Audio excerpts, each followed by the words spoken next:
a ustedes y a la doctora Hilda Molina. Seguidamente van a hablar de cuáles son todos sus títulos y los honores que ella tiene.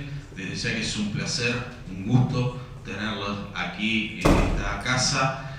Nosotros decimos que el Consejo Deliberante es el primer escalón del Estado de Derecho o de los órganos de la democracia, porque es donde el vecino está más cerca.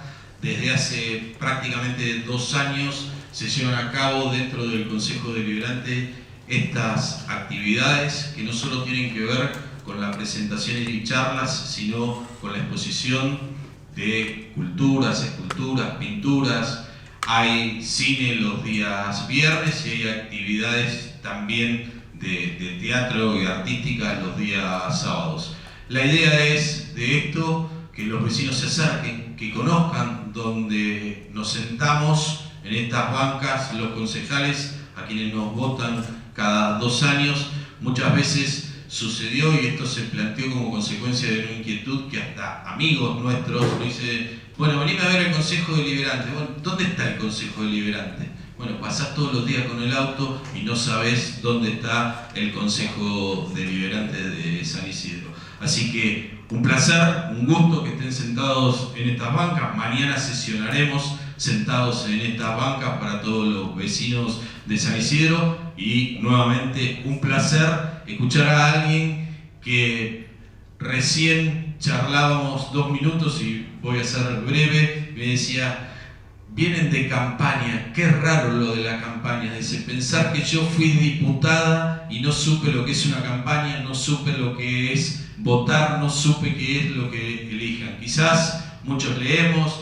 escuchamos o vemos qué es lo que se vive en otros lugares y no tomamos o no le damos la importancia de lo que significa esto. Así que muchísimas gracias a todos, muchísimas gracias, doctora, por haberse acercado hasta aquí. Gracias.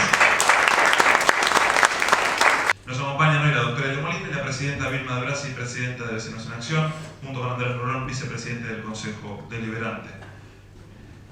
La charla titulada Familia, Libertad y Doctrina del Amor, Pilares de la Vida en Dignidad. Doctora Hilda Molina, científica cubana, graduada con honores de doctora en medicina y de especialista en neurocirugía. Se especializó también en restauración neurológica. Investigadora titular de la Academia de Ciencias de Cuba. Miembro del Consejo Científico Asesor del Ministerio de Salud Pública de Cuba. Integrante de numerosas sociedades científicas internacionales.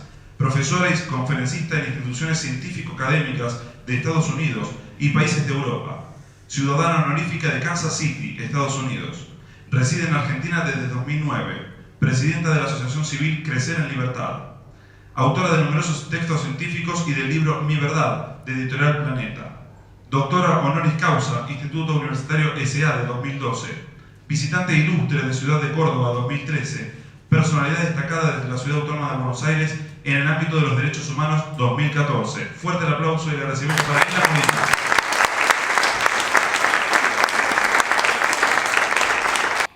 Bueno, pilares de la vida en dignidad. Van a ver en el transcurso de la conferencia por qué.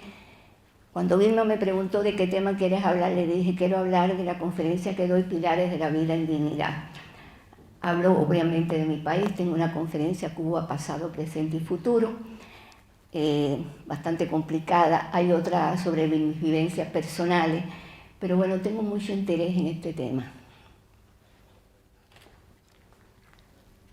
Ya explicaron que vengo de Cuba. A veces de Cuba se dicen, bueno, un país de música, el nombre de Fidel Castro, etc. Pero yo les quiero decir otras cosas con respecto a mi país. Cuando yo nací en el año 1943 y hasta el año 1959, a los cubanos nos decían que la nación cubana había sido edificada sobre 4 pilares: la familia, la libertad, el amor. No sé si han oído decir que los cubanos somos personas amorosas, que desconocemos el odio, y algo muy importante, que era tener proyectos de vida propios y dignos. Eso nos enseñaron, y nos enseñaban también que esos pilares eran los que permitían que una vida fuera digna, que una sociedad fuera digna y que un país, una nación se salvara. Yo por lo menos creí que me lo había aprendido bien. La mayoría de los cubanos pensábamos que no lo habíamos aprendido. Sin embargo, pasan cosas en la vida que lamentablemente es muy corta la charla. Yo no tengo nunca apuro, ni me canso a pesar de mis 72 años, pero está limitado el tiempo de la charla. No puedo hablarle mucho de mis vivencias. Creíamos que habíamos aprendido estos pilares, que lo llevábamos inclusive en los genes, tanto nos los habían enseñado. Sin embargo, yo les puedo asegurar que desde el año 1959, y esto no es política, no me gusta hablar de política, pero yo creo que tenemos la obligación de decir la verdad. Hasta este momento, en mi país se destruyeron todos esos pilares. Se desintegró la familia por varios motivos. Nos obligaron a vivir una vida ajena, no el proyecto de vida propio. Nos quitaron todas las libertades. Y el odio y el miedo se convirtieron en instrumentos de gobierno. Resultado final, bueno, que en este momento, al cabo de 57 años que se cumplen el 1 de enero del próximo año, mi país es un país con una profunda involución social, política, económica, ética, moral, cívica, medioambiental, antropológica, etcétera, etcétera, etcétera. Y yo estoy absolutamente convencida que es porque permitimos que nos destruyeran los pilares sobre los que se había edificado la nación cubana y los pilares de una vida digna. Y estoy absolutamente convencida de que la sociedad global no es ajena a los peligros que amenazan a estos pilares de la vida en dignidad. Lamentablemente, a pesar de los avances intelectuales, científicos y tecnológicos, en todos los confines del orbe se agrede a la familia o se le usurpa su condición de célula básica de la sociedad. Se violan los derechos humanos, no hace falta un régimen castrista. Se respetan las libertades y otra cosa que depende de cada uno de nosotros. Se hace un mal uso, se ejercen mal o se malgastan las libertades personales. Y además, por uno u otro motivo, se difunden el odio y la violencia. O sea que hay agresiones sobre estos pilares en el mundo entero. Por eso es que yo pienso, y por eso es que le dije a Vilma, quiero hablar de este tema, porque yo estoy convencida que si no nos apuramos, y por lo menos a las jóvenes generaciones, los enseñamos a defender estos pilares, no se puede hablar de paz mundial, no se puede hablar de prosperidad. O sea, los pilares esenciales de una vida digna: familia, libertad, doctrina del amor y proyecto de vida. Hay una antes. Ahí. La familia. La familia, mira que se ha escrito sobre la familia. Poetas, escritores, artistas.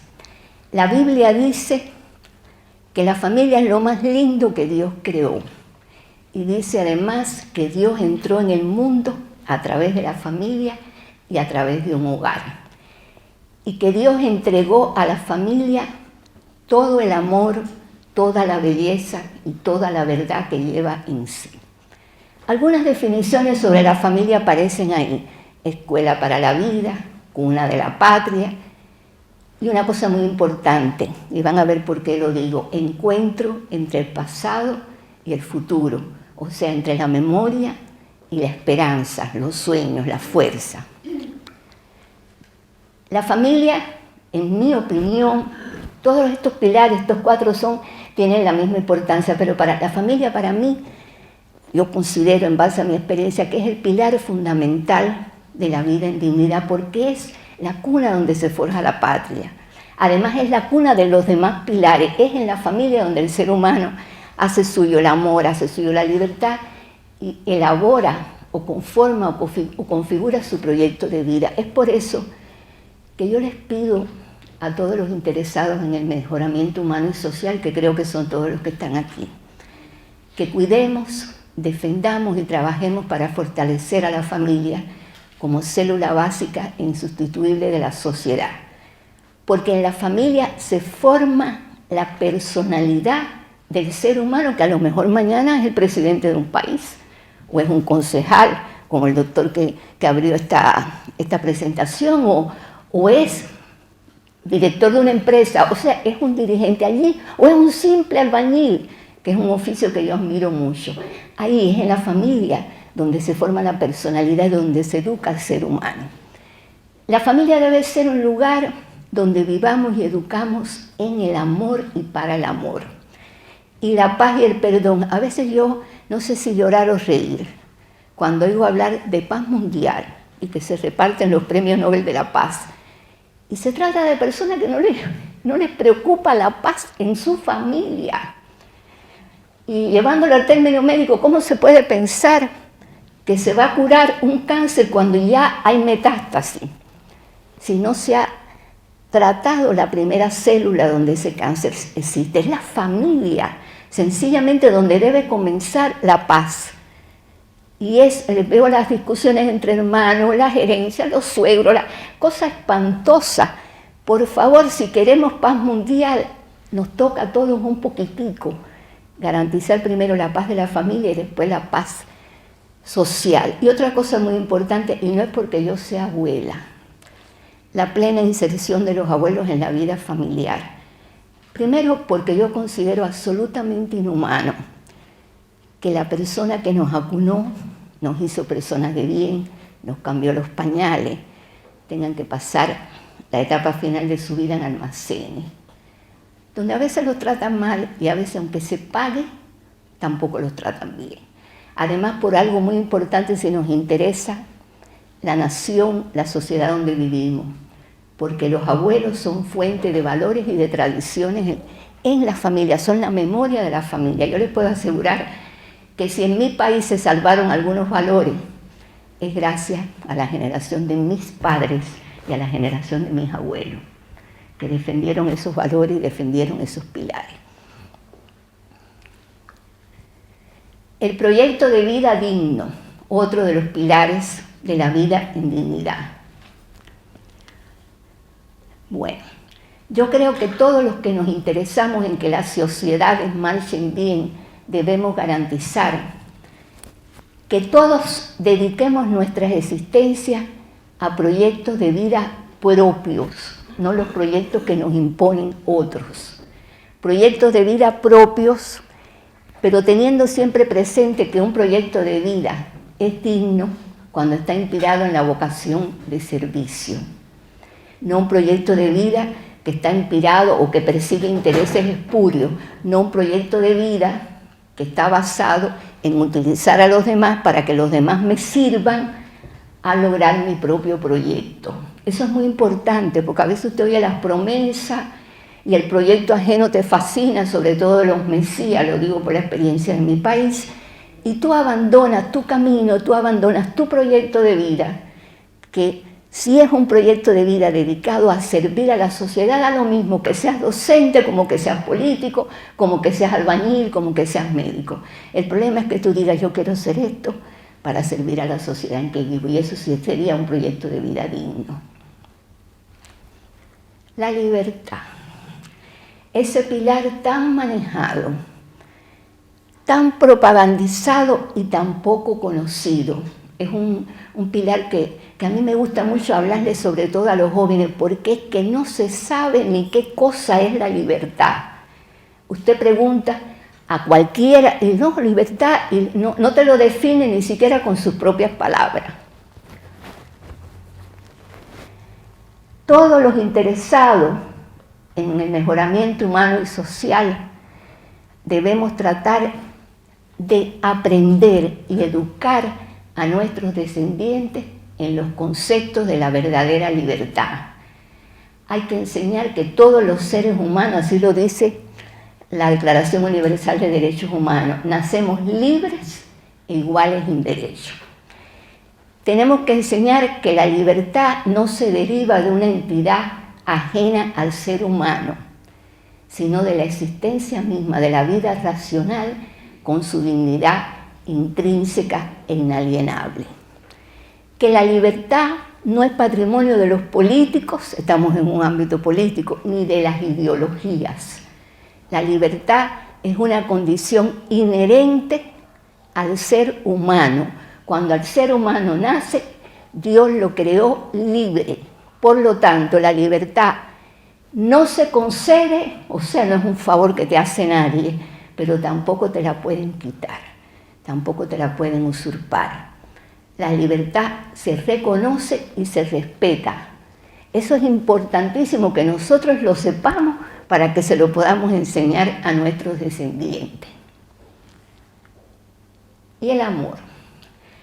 Inclusive, ustedes vieron cuando comenzó la conferencia que había el logotipo de la asociación Crecer en Libertad, que yo la creé en Cuba. Fue declarada ilegal, a pesar de que defendía estos pilares. Fue perseguida esa asociación durante los 16 años que viví en Cuba, que no me permitieron salir. Y después en Argentina, un grupo de amigos me ayudaron a organizarla. Y acá la llamamos Crecer en Libertad, pero son estos mismos pilares. Y me decían acá, cambia el nombre Doctrina del Amor, porque se va a entender amor de pareja. Digo, no, lo que tenemos que hacer, los que estamos interesados en mejorar el mundo, es, en primer lugar, rescatar el verdadero significado de la palabra amor y vivir en y para el amor, que es algo sumamente importante. Y aprender y enseñar, fíjense que ahí van a encontrar dos términos médicos, vacuna y antídoto. Que el amor es la principal vacuna, o sea, hacer profilaxis, antídoto cuando ya se instaló el mal, miren todo, contra cuántas cosas, odio, dictadura, populismo, totalitarismo, venganza, violencia, o sea, todas las manifestaciones de violencia. Por lo tanto, está absolutamente definido que si de verdad en el mundo prima la doctrina del amor, sencillamente ese sentimiento es el único por sí solo de salvar al mundo. Es sumamente importante y como sé, estoy mirando que aquí hay padres y hay abuelos. Yo no soy una persona puritana, pero en base a mis conocimientos profesionales les puedo decir que es importante enseñar a las generaciones jóvenes que no es amor el acto carnal sin alma que hace descender al ser humano estratos dentro de la escala zoológica. Y lo digo preocupada porque ustedes, se lo digo desde el conocimiento de las neurociencias que tengo, no saben cuánto afecta sobre todo a la mujer y también al hombre la entrega sin alma. Nos asemeja mucho a otros escalones de la escala zoológica a los cuales no pertenece el ser pensante. Tampoco es amor, es sometimiento psicológico y espiritual. Y tampoco amor son cosas añadidas para que una persona sea santa o perfecta. El amor también es una condición inherente a la naturaleza humana. Y estos pilares se unen porque la familia, la escuela para la vida por excelencia, es el lugar donde el ser humano hace suya la doctrina del amor, elabora su proyecto de vida digno y aprende a vivir lo que es la libertad. Pero tenemos acá debajo, fíjense que lo puse con un signo de interrogación. ¿Puede la familia cumplir con ese papel de escuela por excelencia para la vida? Pero tenemos las escuelas, las iglesias, los gobiernos, la sociedad y un medio y un familiar que nos entra al hogar de una manera imperceptible, que son los medios de comunicación. Yo pregunto, ¿son efectivos o son positivos o son negativos estas entidades ajenas a la familia? Fíjense que pongo el cuadrito por acá debajo. Todos los interesados en el mejoramiento humano y social tenemos que garantizar que la familia se constituya en el escenario donde todos los seres humanos educados en la doctrina del amor y en otros valores elaboren sus proyectos de vida dignos y crezcan en libertad, aprendiendo a vivir como seres libres, capaces de respetar su propia libertad, de defender su propia libertad y de respetar la de sus congéneres. Bueno, ¿cómo sucede esto? ¿Qué hace la familia como escuela de la vida? Yo no sé si ustedes se han dado cuenta, creo que sí, que es en la familia donde el ser humano aprende las relaciones que lo constituyen como persona. Es en la familia donde el ser humano puede o no aprender a ser persona. Y además aprender esos valores que se los puse alrededor de la familia, el nombre de los otros pilares en pequeñito. nos podemos preguntar qué podemos hacer para que nuestros descendientes desarrollen personalidades sanas, que después puedan ser útiles a ellos mismos y a la sociedad en la que vivimos. Bueno, en primer lugar, garantizando que crezcan rodeados del amor, la paz y la seguridad que solamente puede dar una buena familia. Y logrando que allí, en ese contexto, compartan sus inquietudes, no tengan que ir a compartirlo fuera, que sepan que sus mejores amigos serán siempre sus padres, sus abuelos y sus hermanos, y que allí puedan compartir todas sus inquietudes. Familia no quiere decir homogeneidad, como se supone que los cubanos debamos pensar todo igual que los señores Castro. No, cada cual con sus diferencias, pero tiene que haber un escenario de paz donde se pueda formar sobre todo el componente, no sé si hay aquí algún psicólogo, el componente carácter de la personalidad depende de las relaciones que se establecen en el seno familiar. ¿Qué es importante para eso? Bueno, vuelvo a hablar de los abuelos y de los niños y de los jóvenes. El ser humano necesita, para que se forme su personalidad, vivir en un encuentro donde esté la memoria, las tradiciones y los valores del abuelo y las esperanzas, los sueños y la fuerza de los niños y de los jóvenes. Les puedo asegurar que cuando ese encuentro falta, esa familia y esa sociedad casi que no tiene futuro, para no ser absoluta y decir que no tiene futuro. ¿Es en la familia? No, la anterior. Es en la familia donde se aprende el amor concreto. ¿Por qué? Porque ¿con quién uno se compromete más? Con las personas que ama, con la familia. Ahí es donde aprendes de verdad a querer y donde se aprende a ser generoso, a dar, a recibir, a agradecer. Se aprende a convivir, a mirar que el otro necesita de nosotros, pero que también nosotros necesitamos del otro. Es allí en la familia. Y si la familia no funciona, nunca lo va a aprender ese ser humano que no tiene esas relaciones para formarse.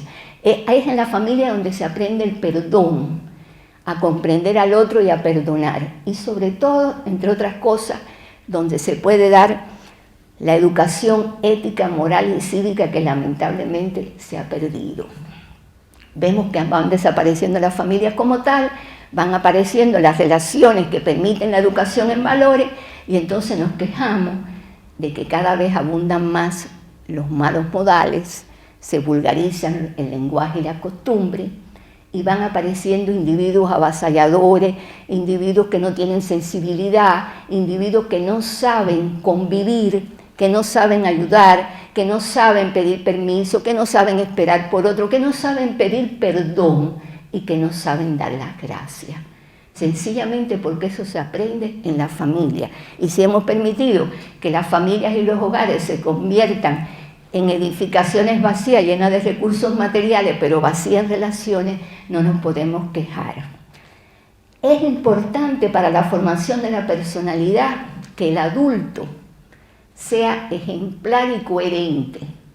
A veces estamos en un ámbito político, pero a veces nos quejamos, no quiero criticar a los políticos, de que los políticos viven de una manera y hablan de otra. Por ejemplo, me estoy refiriendo en este caso concreto a los señores Castro, que hablan de revolución y de pobreza y son multimillonarios y explotan al pueblo de Cuba. Bueno, pero en los hogares el niño y el joven es muy sensible a la incoherencia del adulto, a que hable de paz y vivan peleando, a que hable de honradez y sepa que roban su trabajo. O sea, cuando uno quiere ser realmente ejemplar, tiene que ser coherente en la educación. Y otra cosa que veo que en estas sociedades se utiliza mucho, que son los estímulos materiales, no los estímulos morales.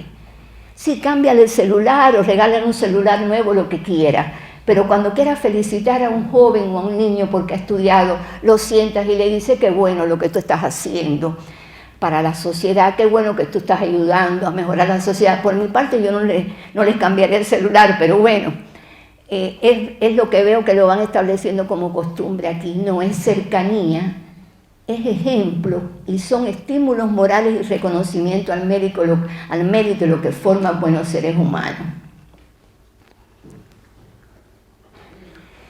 La familia y la educación en familia nos salva, es también la vacuna y el antídoto de dos grandes problemas que han existido siempre en el mundo, pero que contemporáneamente se han hecho más fuertes.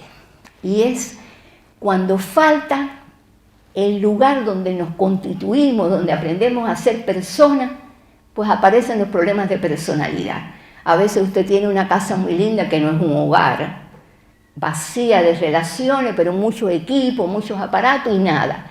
Y atiborra al joven y al niño de regalitos materiales. ¿Qué sabe que están haciendo? Una personalidad egocéntrica, egoísta, aislada, que después van a generar en sociedades también egocéntricas, egoístas y fraccionadas. Y está el otro extremo.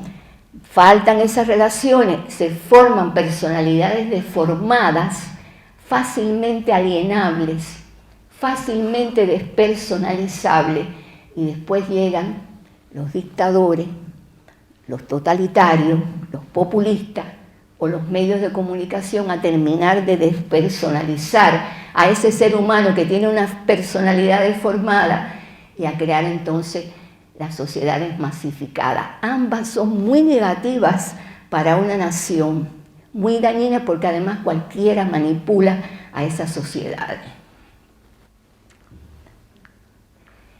En la familia aprendemos a crecer en libertad, es en el seno de la familia. ¿Cómo? Primero, aprendiendo nosotros y enseñándole a nuestros descendientes que a nadie, absolutamente a nadie, uno le tiene que ceder su libertad. Se los digo porque yo tenía 15 años y le cedí mi libertad al señor Fidel Castro, a pesar de que creía que me había aprendido bien esos pilares, pensando que iba a cumplir con la prometida revolución de una Cuba para los humildes. Yo quería una Cuba donde los enfermos pobres no tuvieran que sufrir porque no tenían dinero para pagar. Ya yo quería ser médico y tenía ese sueño. Y le entregué mi libertad. No, mienten esos mesías, mienten siempre, con falsas promesas y después se congelan en dictadura que destruyen los países. Lo otro que tenemos que aprender es a utilizar bien la libertad. Libertad no es hacer todo lo que uno tiene deseos de hacer cada 5 minutos o siempre. Libertad es crecer cada día como ser humano. Es no dejar de buscarla cuando no la tienes y no malgastarla cuando la tienes. Libertad, uno es verdaderamente libre cuando sabe defender su propia libertad, pero respetar la libertad ajena y utilizar tu propia libertad en mejorar el micromundo donde vive.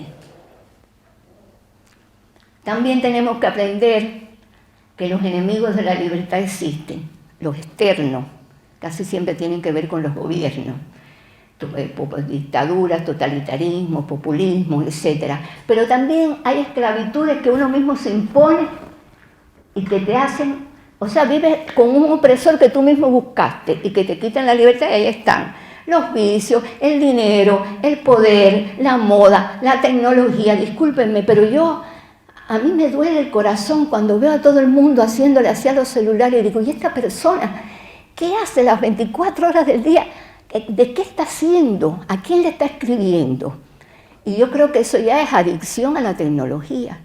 Y eso es entregarle tu libertad a algo que es muy importante, bien usado, pero que sin darse cuenta la persona va sometiéndose a dictaduras y esclavitudes que el mismo ser humano va escogiendo, que no tienen nada que ver con lo externo, sino con la propia vida de uno.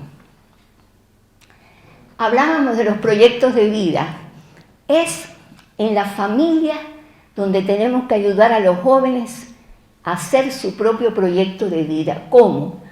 Bueno, a que busque su verdad, pero lo busque desde su vocación y desde sus convicciones. Y no es malo que un joven sea insatisfecho, al contrario, no es malo que esa insatisfacción se convierta en rebeldía y en revolución. Tampoco es malo, pero es que la revolución es cambiar lo que está malo. Tenemos que estimular a los jóvenes a que sean insatisfechos, a que esa insatisfacción la vuelvan rebeldía y la transformen en proyectos de vida dignos que permitan esto: servir, crear, ayudar, construir, superarse, nunca destruir, nunca desunir. Todo lo que pueda ser mejor para la vida del individuo, de la sociedad en que vive, de su familia y de su nación. No. Y la voluntad y la esperanza. Yo les digo, por la edad que tengo y por todo lo que he pasado en mi vida, que cuando uno tiene un proyecto de vida digno, si no tiene una esperanza firme en el presente y en el futuro y no tiene voluntad, sencillamente no lo logra. Y también les puedo asegurar que el hombre, haciendo uso de su voluntad, puede sobrepasar al hombre que es. Se han escrito historias preciosas de personas minusválidas que han hecho heroicidades. ¿Cómo le hicieron? No la biología, la fisiología, no, la voluntad. Y eso tenemos que enseñarle a nuestros descendientes en la formación de sus proyectos de vida.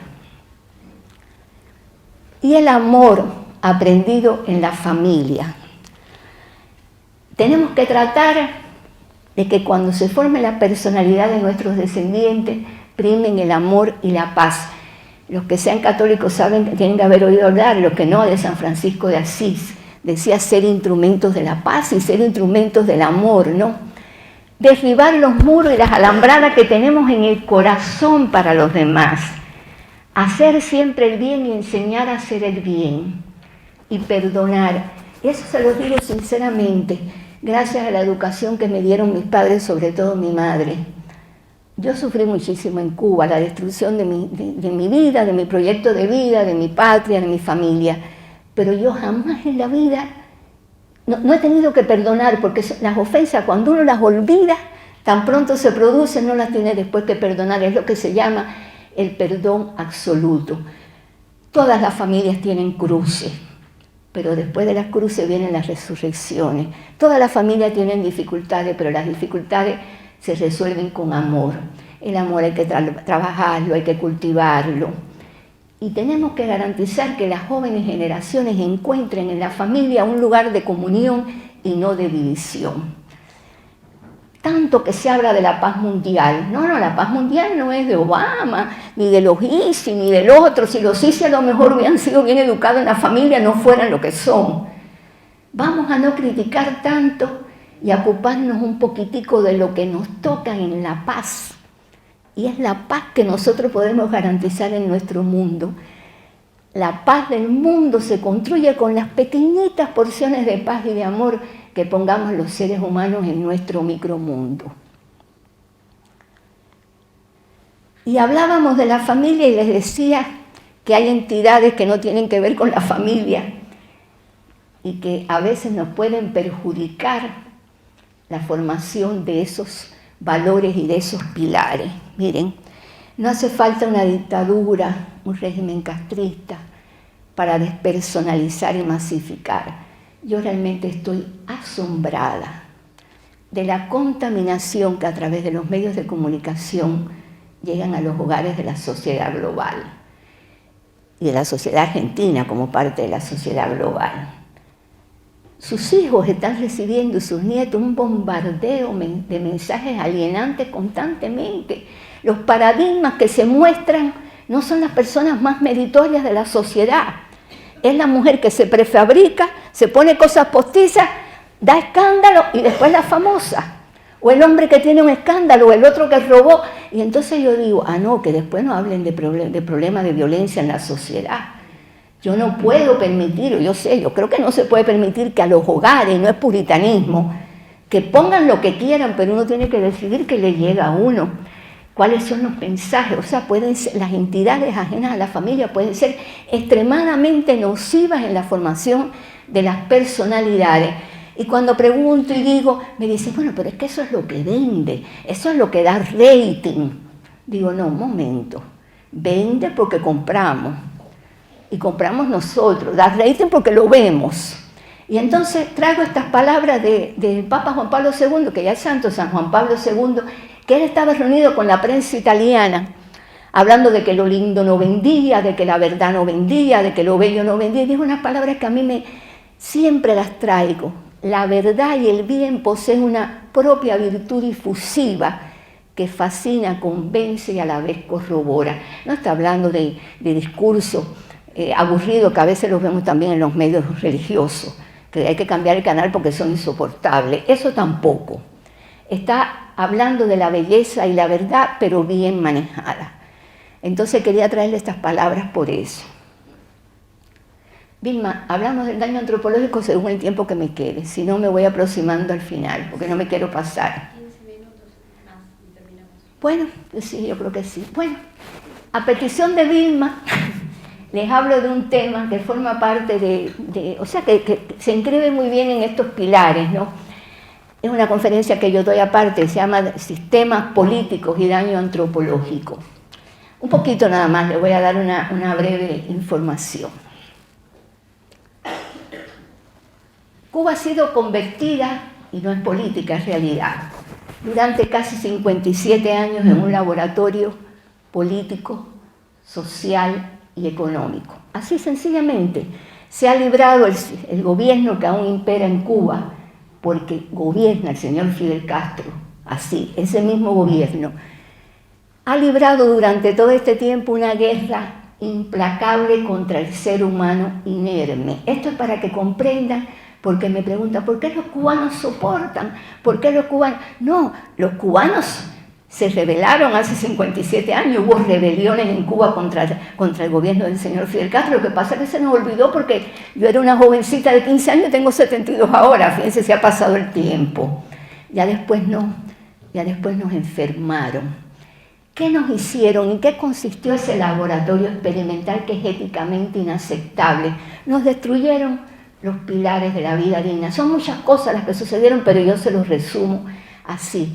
Es éticamente inaceptable porque el ser humano no es un animal de experimentación, y porque es éticamente inaceptable utilizar una nación completa para probar caprichos personales, un proyecto personal o una ideología. ¿Cómo empezamos a sentir ese daño que nos hacían? Se lo digo porque lo viví. Miedos, dudas, decepciones, angustia existencial. ¿Por qué? Porque el ser humano nace libre y el amor lo lleva en los genes. Y la familia es imprescindible. Cuando te quitan eso, tú comienzas a vivir una angustia que no sabes qué cosa es. Y entonces empieza el proceso para temperar esa angustia. No, pero esto es transitorio, viene el autoengaño. Como aquí que me dicen, ay, no estoy contento, me dicen los argentinos con lo que está pasando aquí, pero ahora va a cambiar, ahora va a cambiar. O sea, uno se va autoengañando para temperar y calmar un poquito la angustia. Y allí se produce el daño antropológico. Esto, un grupo de disidentes lo hemos investigado profundamente. Yo estuve los 16 años que me retuvieron en Cuba investigando este tema. Y en el grupo había sociólogos, psicólogos, teólogos, todos disidentes. Un tema que me gusta muchísimo y sobre el que doy una conferencia más amplia. Estas son solamente unas láminas sacadas de esa conferencia. ¿Qué cosa es el daño antropológico? ¿Cómo nosotros lo definimos? Es el quebranto de la esencia del ser humano. Y en algunos que lo llegan a convertir en zombie, es el exterminio de la esencia del ser humano. Cuando un ser humano aplaude, o sea, el colmo, el non plus ultra de la inyección, es que un ser humano aplauda a su verdugo. Ese ser humano, su esencia como ser humano ha sido exterminada. Y para que se comprenda mejor, el daño antropológico es un bloqueo del alma y de las neuronas.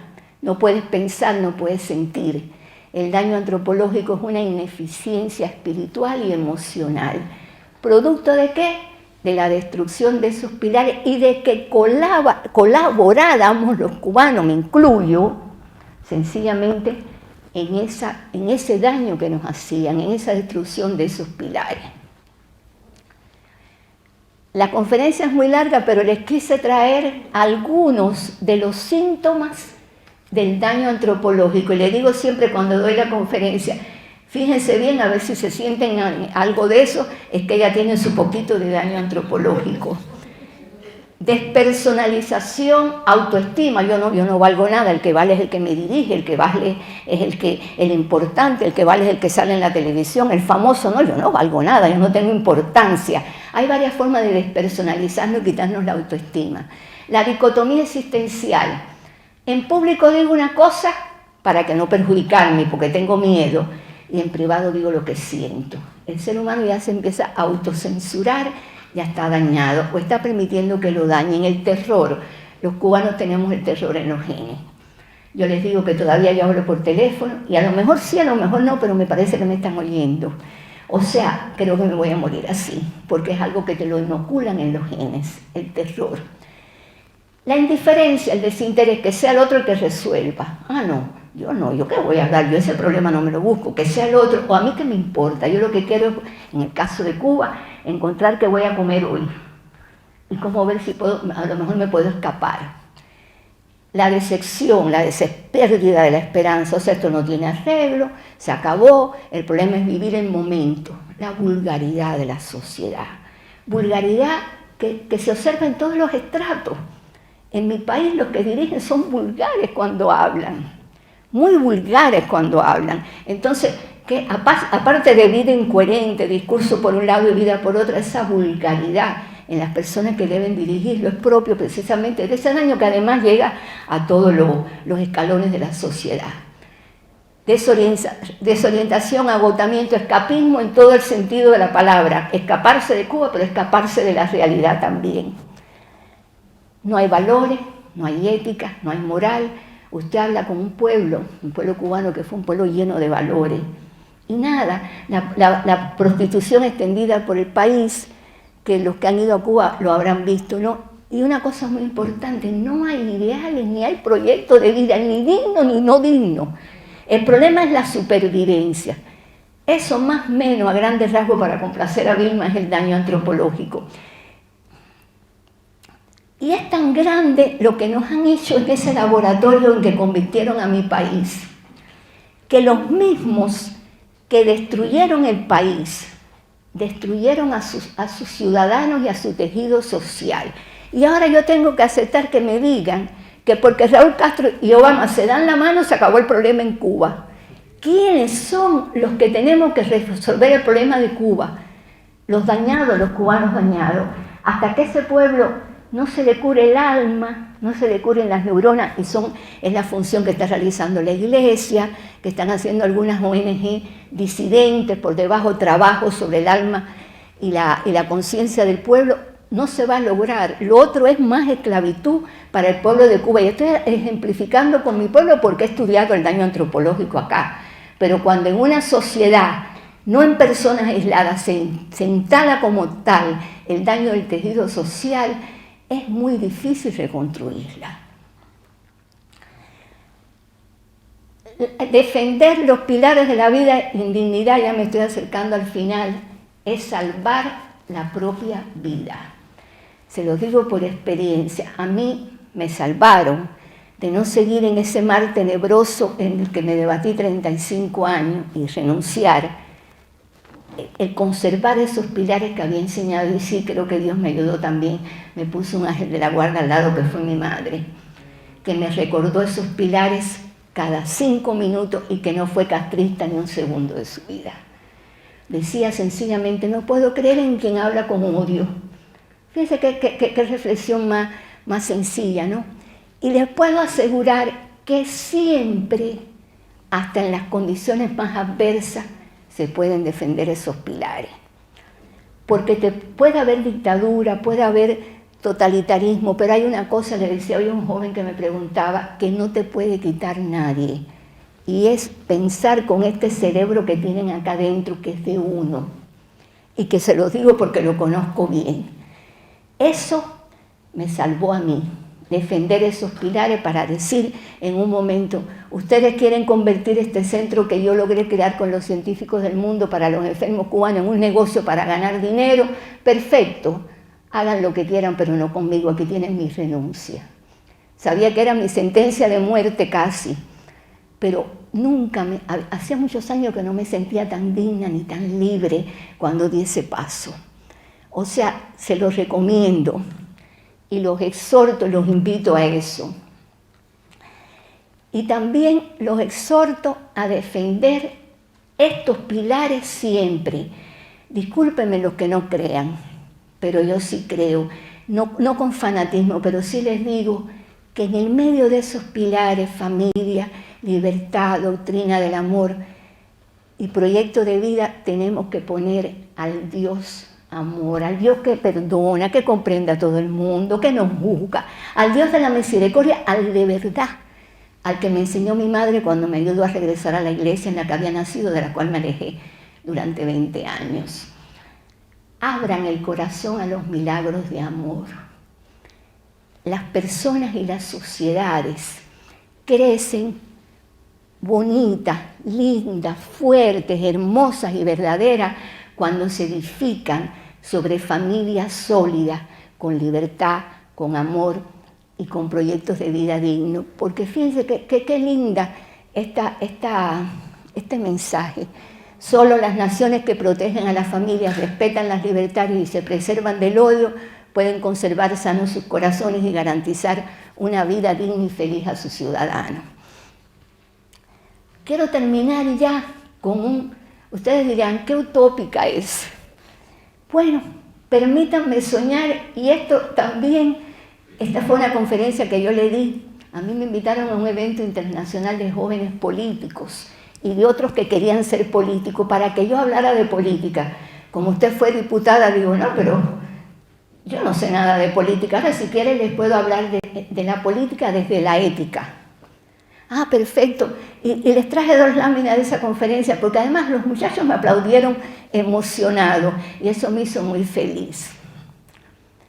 Yo les dije, es tan difícil que haya un buen gobierno, y cuando digo un buen gobierno puede ser nacional, provincial, de una empresa.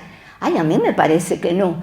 Y como me gusta mucho hacer perfiles, en tantas conversaciones que Fidel Castro tuvo conmigo, le hice un perfil que lo tengo guardado para antes de morirme publicarlo. Un perfil psicológico. Digo, bueno, ¿cómo debe ser, en mi modesta opinión, un buen gobierno?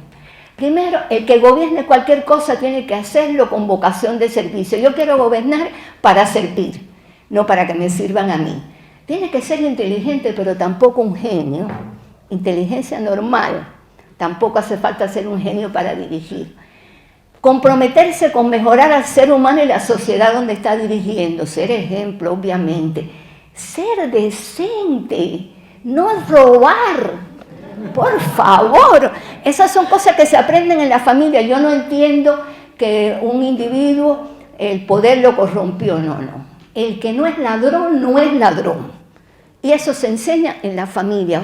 O será, disculpen, algunos políticos, no todos son ladrones, que los que llegan a algunos estratos políticos es porque ya son ladrones y quieren ir a robar. Pero yo creo que esto es imprescindible, la decencia, la honradez, la equidad. No el igualitarismo, le quito a esto y me peleo con esto para darle al otro. No, premio al mérito, ser equitativo, que la sociedad sea justa. Lograr que el país se desarrolle. Si no roban tanto y se dedican a servir, los países se desarrollan, no me cabe la menor duda. Y quiero que sepan que estoy hablando de los Castro, no estoy interviniendo en políticas de países que no me corresponden, estoy hablando de lo que han robado los Castro en Cuba, que se han adueñado del país completo. Si hay alguna similitud con algo, bueno, eso es lo que hay. La doctrina del amor, hay que educar, en el amor, instrumento de paz, lo que dijimos, proteger a la familia, premiar el mérito, respetar libertades de derechos. Fíjense que al final pongo la democracia subrayada, porque me consta que Fidel Castro quiere utilizar la democracia para poblar a América Latina del socialismo del siglo XXI, que no fue una creación de Chávez, fue una creación de Fidel Castro. Y se puede llegar al poder, que era lo que él quería, por las elecciones, y después no dice nunca. Maduro no es un demócrata, y llegó por elecciones al poder. La democracia es importante siempre que se cumplan los demás requerimientos. Si no, la democracia es una vía para que los vivos también lleguen al poder. Y se los puedo asegurar que ese es el plan de Fidel Castro con su socialismo del siglo XXI. Y entonces, si tenemos un buen gobierno y todos nos preocupamos por vivir una vida en dignidad y por educar a nuestros descendientes en dignidad y por mejorar un poquito el micromundo en que nos desenvolvemos. Claro que vamos a lograr sociedades en dignidad, no perfecta, porque la obra humana nunca es perfecta. Pero o sea, yo los exhorto a no decir que si los políticos, que si esto, que tanta queja, vamos a arreglar un poquito el micromundo donde vivimos y entonces a lo mejor vamos logrando pequeñas sociedades en dignidad. Falta una anterior. No está bien. Bueno, ya para terminar, ya ustedes saben de dónde yo vengo, de un país donde se destruyeron esos pilares y cuando yo los defendí, después de 35 años de estar junto a ellos, lo tuve que pagar muy caro. Tan caro como es no ver nacer a mis nietos y estar 16 años sin ver a mi hijo. Condena que también incluyó, todavía no sé por qué a mi madre, pero también estaba incluida en la cena. A mí me duele el dolor de mi patria a la cual estoy unida, no solamente con lazos del corazón. Yo cada segundo de mi vida ayudo a mi patria como puedo. Y me siento cansada, muy cansada, pero me estimula ver que en el mundo hay tantas personas luchando por estos pilares, personas anónimas, y además leer palabras como esta, que fíjense que son como visionarios que hablaron de los pilares. Nuestro José Martí, ¿saben quién es José Martí? El apóstol de la independencia de Cuba, un gran poeta. Dijo esto en otro siglo: vale y vivirás, sirve y vivirás, ama y vivirás. Fíjense qué palabra. José Luis Martín Descalzo es un sacerdote, pero no por sacerdote, sino por periodista español, que ha sido para mí muy importante desde el punto de vista espiritual. Si queremos ser libres, nadie, el ser humano que quiere ser libre, nadie, va sembrando libertades por donde quiera que pase. Y fíjense que un hombre de las ciencias exactas, Albert Einstein, ¿quién iba a pensar que iba a decir esto del amor? Una persona dedicada a las ciencias exactas. Si tú quieres, lo único que hay que conquistar en la vida es el amor para conquistar al mundo. Es la forma de conquistar al mundo. Los que conquistan, porque los otros asustan. El individuo que aterra hace que tú lo sigas, o sea, lo puedes seguir transitoriamente, pero que el que conquista de verdad es el que parte del amor. Y Vilma, que ha ido a alguna de mis conferencias, sabe que yo siempre termino con estas palabras. Les decía que me duele el dolor de mi patria, pero yo he querido transformar, y eso que los quiero exhortar a eso, he querido transformar ese dolor en voluntad para seguir luchando. ¿Cuál es mi lucha? Bueno, estos mensajes que cuando le hablo a los jóvenes les digo, a veces le hablo a 500 jóvenes, y les digo, si 5 me entendieron y se llevaron el mensaje en el corazón, ya yo me voy contenta. Porque yo estoy convencida que este mundo en que vivimos no necesita tanto de acciones heroicas, sino que de cada cual hagamos un poquito para legarle a nuestros descendientes un mundo más habitable. Y cuando estoy cansada, cuando estoy desanimada, yo sé que muchos de ustedes tienen proyectos de vida complicados y a veces dicen, ya yo no voy a hacer más nada, ¿qué va? Yo estoy cansada. Entonces, en ese momento, yo hago mía estas palabras que les aconsejo, adopten como propia de esta mujer, que es una de mis paradigmas en la vida. Tengo 3 mujeres paradigmas: mi madre, la Madre Teresa de Calcuta, y la profesora Rita Levi Montalcini, una de mis principales mentoras en la neurociencia. Ella estaba conversando, ya voy a terminar, con un interlocutor que la ayudaba, y le dice: ay, madre, mire que usted se sacrifica para arreglar este mundo que no tiene arreglo. Yo la voy a seguir ayudando, pero yo estoy seguro que lo que usted hace es una gotica de agua en el mar. Y aquella mujer jorobadita, arrugada, se queda mirando a su interlocutor y le dice: yo también lo creo. Yo también creo que lo que hacemos es una gota de agua en el mar, pero ¿sabe qué? Lo vamos a seguir haciendo, porque este mundo sería menos habitable si faltara nuestra obra, de la misma manera que el mar sería menos mar si faltara una gota. Muchas gracias por escucharme.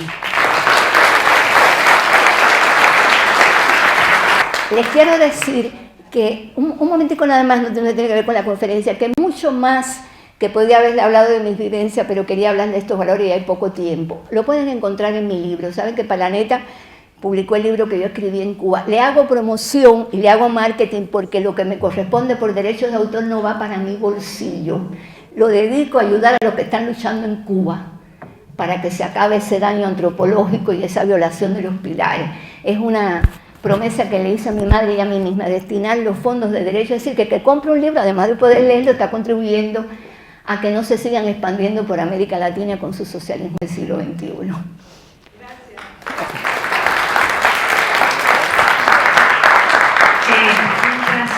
se están preparando las preguntas para que puedas responder. Me pueden preguntar de esto, me pueden preguntar de mi país, Sí, me pueden preguntar de lo que quieran. Yo me quedé con el libro en la mano, pero bueno... No, pero para que supieran que a dónde va el dinero. Para que... No, está bien. Lo que pasa es que también quiero decirles que por suerte he tenido la fortuna de que vos me abrieras tus sentimientos y ser parte de tus amistades, así que la quiero muchísimo y por eso estoy aquí. Así que... Yo te conocí desde un principio, bueno, y acá reafirma totalmente toda tu historia, así que la verdad muy agradecida, Hilda, así que ahora los dejo que ellos puedan preguntar. Bueno, un besito.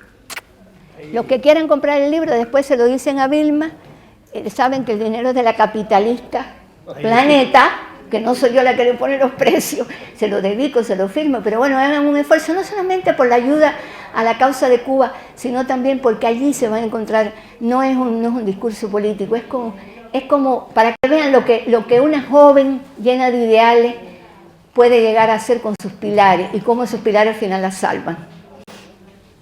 A ver. Bueno, voy a comenzar, Hilda, mientras seguimos recogiendo las preguntas que escriban, van a tener unos minutos más para poder hacerlo. ¿Usted cree que se está tratando de hacer en nuestro país lo mismo que se hizo con el pueblo cubano? ¿Ya tenemos daño antropológico? Bueno, mire, una cosa que le voy a decir, yo no hablo nunca de la política argentina, por un problema de respeto, porque yo estoy aquí de paso y no soy de Argentina, pero quiero decirles una cosa para que estén claros, para que lo sepan bien. El socialismo del siglo XXI no lo hizo Chávez, lo hizo Fidel Castro. A mí me consta porque visitaba mi centro casi todos los días y allí se fraguó, lo vi hablando con Chávez. Lo quiere expandir por toda América Latina explícitamente a través de los gobiernos, llegando al poder, pero también por debajo, infiltrando, y está sucediendo en Argentina, las instituciones religiosas, los centros educacionales, los medios de prensa. Entonces, a mí me parece que no solamente se está instalando, tal vez lleve mucho tiempo, el daño antropológico no tiene que ver solo con la política. A mí me parece que se permite demasiado el acceso de los niños y los jóvenes a la toxicidad que llega a través de los medios. Sencillamente no puede ser que tantas personas lindas, anónimas, valiosas que tiene esta sociedad, mujeres además lindas por fuera también, no sean representativas de los ejemplos. Se muestran mujeres tontas, prefabricadas, porque mi mamá me decía, no me digas que se ponen cosas postizas.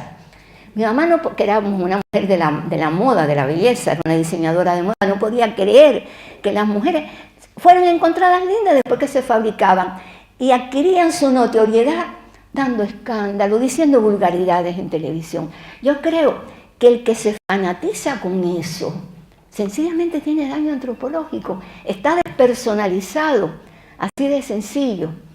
Y si ya no tenemos mucho arreglo, por favor, hagan algo en su familia.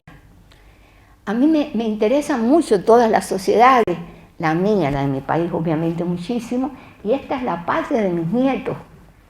Gracias a Dios están creciendo bien, pero no puede ser que ustedes permitan que a través de las redes sociales y de los medios sociales los mensajes que reciban las jóvenes generaciones argentinas. Sí, hay que estar un poco despersonalizado, perdónenme, para permitir esas cosas. Y para tener miedo, el hecho de defender uno sus derechos, sus libertades, no quiere decir que hagas una rebelión. Sencillamente, si todos nos van permitiendo que violen las libertades, no te las pueden violar. Lo que pasó en Cuba es que nos aterramos todos, nos callamos o nos creímos lo que decían. Y cuando vinimos a ver ya estábamos dañados. Es así.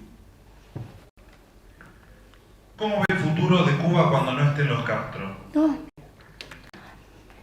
importa, hay un plan. Fidel Castro es uno de los estrategas más grandes que ha pisado esta tierra. Ya está el plan. Y ya viene la dinastía Castro, están preparando a la hija de Raúl para presidenta, porque están de moda en el mundo las mujeres presidentas.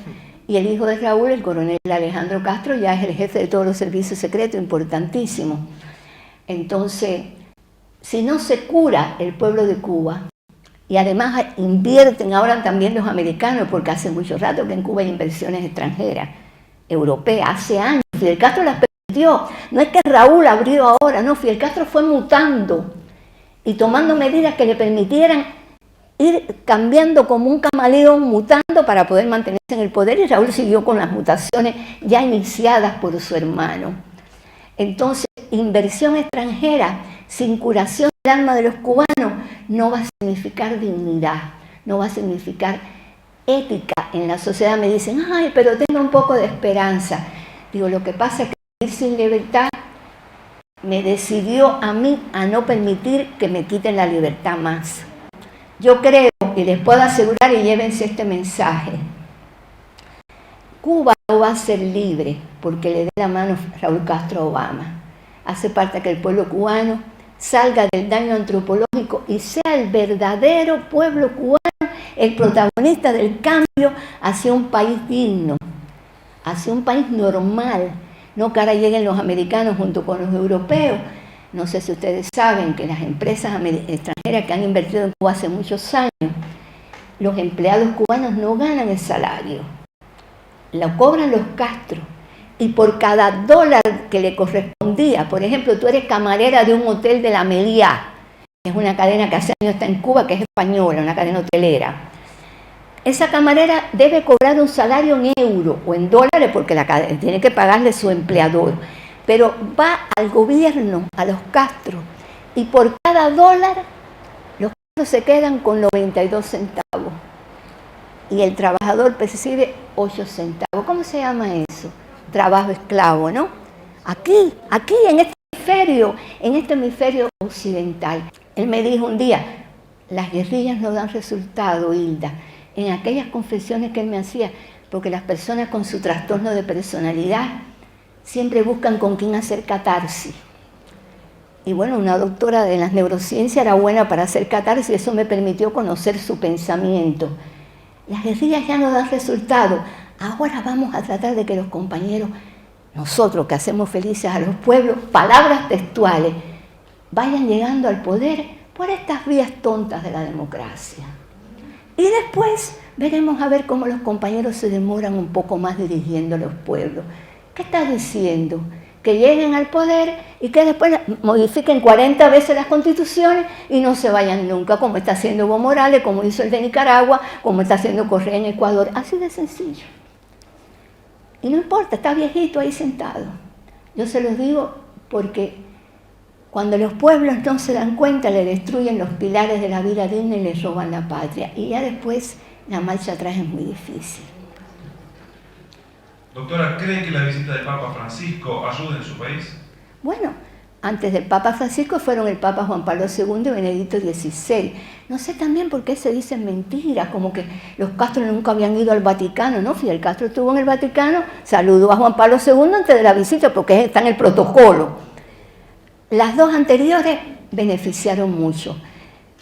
O sea, hubo un antes y un después en la iglesia cubana y en el alma de los cubanos con respecto a la visita de Juan Pablo II, igual Benedicto XVI. Espero, el Papa Francisco fue menos explícito o nada explícito en las críticas a los señores Castro, como las hicieron claramente Benedicto XVI y Juan Pablo II, pero él debe tener sus estrategias. Aunque yo particularmente creo que no se le puede considerar tanto a un sistema que tiene a todo un pueblo secuestrado, de rehén, porque el pueblo cubano es rehén. Pero bueno, de todas maneras dejó mensajes muy hermosos sobre la familia, sobre la paz. Y yo creo, y además les puedo asegurar para que se sientan, los que saben rezar o recen, que la Iglesia Católica Cubana está haciendo una misión hermosa con las almas del pueblo cubano y también las iglesias evangélicas. por debajo, con mucho trabajo, muy controlada, pero lo están haciendo con lo que hay que hacer, que es curar las almas y las neuronas del pueblo cubano. Antes de la próxima, esta charla les aclaro va a estar subida a nuestra página www.vecinosenaccion.org.ar y nos pueden buscar en Facebook también como Vecinos en Acción. ¿Puede darnos algún ejemplo concreto de resistencia exitosa en las familias cubanas al daño antropológico que denuncia? Bueno, permítame que ejemplifique con mi madre. Mi madre nunca permitió que el régimen castrista interviniera en su familia. La mía, yo me casé con el padre de mi hijo, un hombre también de la alta sociedad, nosotros éramos se llamaba la alta sociedad, un hombre extraordinario, pero no consolidamos la familia y nos divorciamos muy pronto. Creo que fue un gran dolor para mi madre. Sin embargo, ella dijo, no, yo me acuerdo que cuando nació mi hijo en plena crisis de los misiles, en estos días cumple 53 años, yo se lo puse en las manos y le dije, edúcamelo en familia, y edúcamelo en valores, y edúcamelo en la fe. Y efectivamente, lo hizo. Mi madre defendió su fe aún a expensas de todo, me acuerdo, porque mi padre fue un gran luchador contra Batista. Y a mi padre lo llamaron un día y le dijeron, o tu esposa deja de ir a las iglesias, juntarse con monjas y curas, o te tienes que divorciar de ella. Y mi padre, que era un hombre no de una personalidad tan fuerte como mi mamá, llegó cayéndole lágrimas porque ellos, el amor de su vida, se adoraban. Hilda, mira lo que me ha pasado, y mi padre también era un católico. Dice, dile a esos señores que vengan acá. Y bueno, no les puedo repetir las palabras que mi madre le dijo a los comisarios políticos. Y defendió a esa familia, educó a mi hijo. Ella y otras abuelas cubanas, además, cuando nos prohibieron a los cubanos comunicarnos con los familiares que se iban del país, mis tías maternas se fueron todas, no por problemas políticos, cuando comenzó el problema de persecución a las religiones en general. Y entonces estaba prohibido comunicarse porque decían que los que se iban eran mercenarios de los yanquis, de esos yanquis de los que ellos son amigos ahora, agentes de la CIA, patria. Y dice mi mamá, ¿qué se han creído que yo no me voy a comunicar con mis hermanas? En mi familia, ¿quiénes son ellos para sembrar el odio en la familia? Y lo defendió desde la iglesia. Ella abría las iglesias cuando los sacerdotes fueron expulsados. Sí, se puede hacer mucho en la familia, pero sobre todo, uno siempre habla así de los hijos, ¿no? Pero mi hijo nació en ese sistema, creció allí y tiene el alma de su abuela. No tiene odio, es un hombre generoso. ¿Por qué? Porque pasó por encima de todo lo que estaba pasando fuera de la familia, aún con el peligro, porque no tengo tiempo para contarle todo lo que sucedió con las religiones en Cuba, lo que hacían con los niños para saber si los adultos practicaban las religiones, pero sí. No sé si este ejemplo les sirve, ¿no? Pero yo considero, además lo tengo muy cerca de mí, ¿no? Tanto que cuando la perdí hace 1 año y medio me parece que me ha dejado un vacío. Aunque ¿saben qué? Me dijo, cuando estés cansada yo te voy a acompañar en las conferencias, pero no te calles. Así que creo que está aquí hoy acompañándonos, me parece.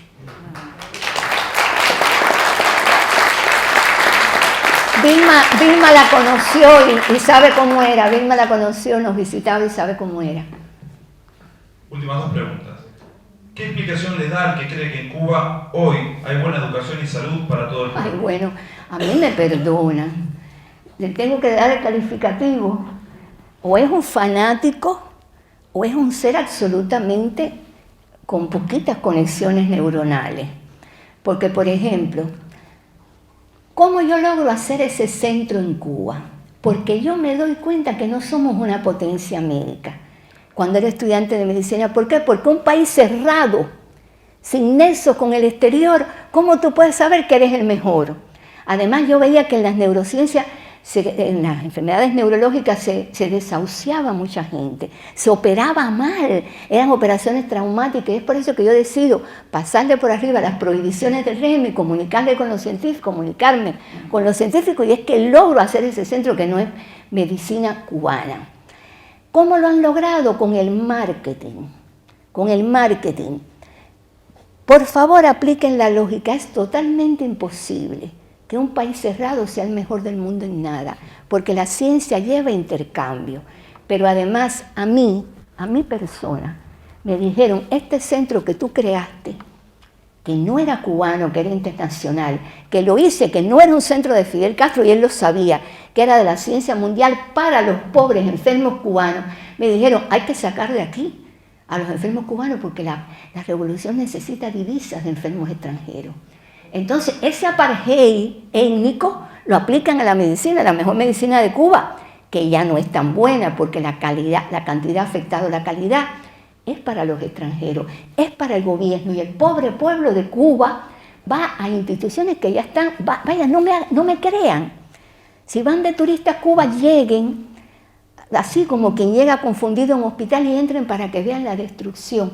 Ah, que sí tiene gente, los médicos cubanos con mucho corazón, que a veces suplen, y a pesar de que tienen daño antropológico igual que yo, suplen la falta de conocimiento que tienen algunos y de recursos con el alma y el cariño que le ponen a la atención de los enfermos. Porque tú puedes ser muy buen científico, pero si te consideras superior al enfermo que ves, no hay una identificación entre las almas de los enfermos y los médicos, que es imprescindible. Mucha ciencia, pero también mucha alma para el enfermo. Y con respecto a la educación, ustedes saben que el único sistema de educación que hay en Cuba es el público, no hay opciones.